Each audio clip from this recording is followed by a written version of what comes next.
Kesejahteraan publik itu menurut saya ukurannya cuma 3. 1, kesehatannya dijamin. 2, pendidikannya dijamin. 3, perluasan lapangan kerja. Jadi kalau masyarakat sudah kesehatannya dijamin, pendidikannya dijamin, perumahan pemukimannya dijamin, rakyat ini sudah sejahtera. Apa sih yang membuat rakyat kita menjadi miskin? 1, menurunnya derajat kesehatan berdampak pada semakin meningkatnya angka kemiskinan. Karena ketika orang sakit, maka 2 kemungkinan yang terjadi. Dia harus membayar biaya rumah sakit. Kalau tercover oleh BPJS, ya alhamdulillah. Kalau tidak tercover, musibah.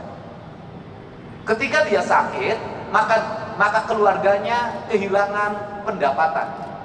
Ketika kehilangan pendapatan, maka keluarganya yang menunggu dalam setiap hari perlu pembiayaan. Maka orang sakit itu akan mengalami 7 tingkatan derajat kemiskinan dalam waktu sekejap. Sehingga kategori pembiayaan bagi masyarakat yang sakit, jangan lagi bicara miskin dan kaya. Kenapa? Kita anggota DPR, kita pejabat, kena sakit, kita akan jatuh miskin. Untuk itu negara harus hadir dalam memberikan jaminan layanan kesehatan bagi seluruh warga. Nah, hari ini saya dalam 2 hari ini, bahkan 3 hari ini, menghadapi problem tentang kriminalitas remaja. Kriminalitas remaja itu berdampak pada perkelahian yang direkam di media sosial, sistem pengelolaan kriminalitas tawuran yang dikelola oleh gangster, melahirkan kaderisasi, dan yang menjadi target yang harus berkelahi di bawah umur 18 tahun agar bebas dari jeratan hukum. Sudah berkembang di media sosial secara sistemik, dan perkelahian itu diraih dari pengaruh media sosial yang membentuk karakter pikirannya. Apa sih sebenarnya yang terjadi? Sebenarnya yang terjadi adalah ketika mereka tawuran, masuk rumah sakit, BPJS-nya tidak klaim. Barusan saya beresin 15 juta. Ketika BPJS-nya tidak klaim, orang yang berkelahi, itu orang tuanya nggak mampu. Mau yang menang tidak mampu, yang mau kalah tidak mampu. Berproses peradilan melahirkan kemiskinan, tidak berproses peradilan pulang lagi ke rumah melahirkan kemiskinan baru, karena orang tuanya tak sanggup lagi menghadapi. Maka negara harus hadir untuk mencari solusi. 1, solusi terhadap pembiayaan rumah sakit. 2, solusi recovery terhadap anak-anak yang berkelahi itu, karena itu anak bangsa. Inilah negara harus punya pikiran out of the box. Tidak bisa hanya berbicara proses hukum kembali ke orang tua, orang tuanya udah nggak sanggup. Ini Jawa Barat.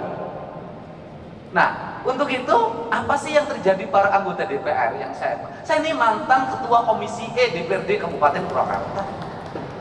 Saya pernah menjadi pimpinan Komisi 4 DPR RI. Nasib paling tidak enak itu jadi anggota DPRD.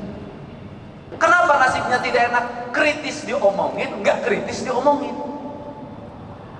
Kalau DPRD ngomong terus, diomongin, kata rakyat, kerjanya ngomong terus, kita tidak butuh ngomong. Padahal tugas DPRD ngomong.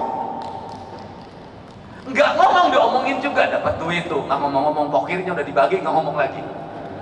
Ini problem, Pak. Nah, seluruh problem itu bisa ditempuh dengan apa sih? Dengan keterbukaan. Keterbukaan itu apa? Kita harus mulai berani menceritakan apa adanya tentang diri kita, tentang isi anggaran kita, tentang kebijakan fiskal pusat dan daerah, tentang kebijakan fiskal kabupaten, provinsi terhadap kabupaten kota terhadap desa. Sampaikan secara terbuka dan apa adanya, termasuk apa yang dialami problem anggota DPRD. Apa sih problem anggota DPRD? Saya ini anggota DPRD, pernah ngalamin. Begitu jadi pinjem bank,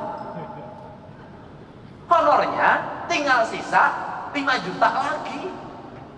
Konstituen tiap hari dibanding pejabat eselon 2 di provinsi, dibanding sekda, yang datang ke rumahnya banyakkan anggota DPRD.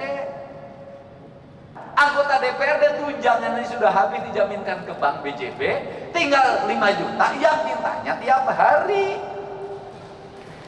Harus kondangan, yang meninggal harus dilayak tiap hari. Pergi ke kantor, kaca harus dibuka. Kalau kaca ditutup, kelihatan tuh sombong dia. Itu. Sedangkan fiskal terbatas.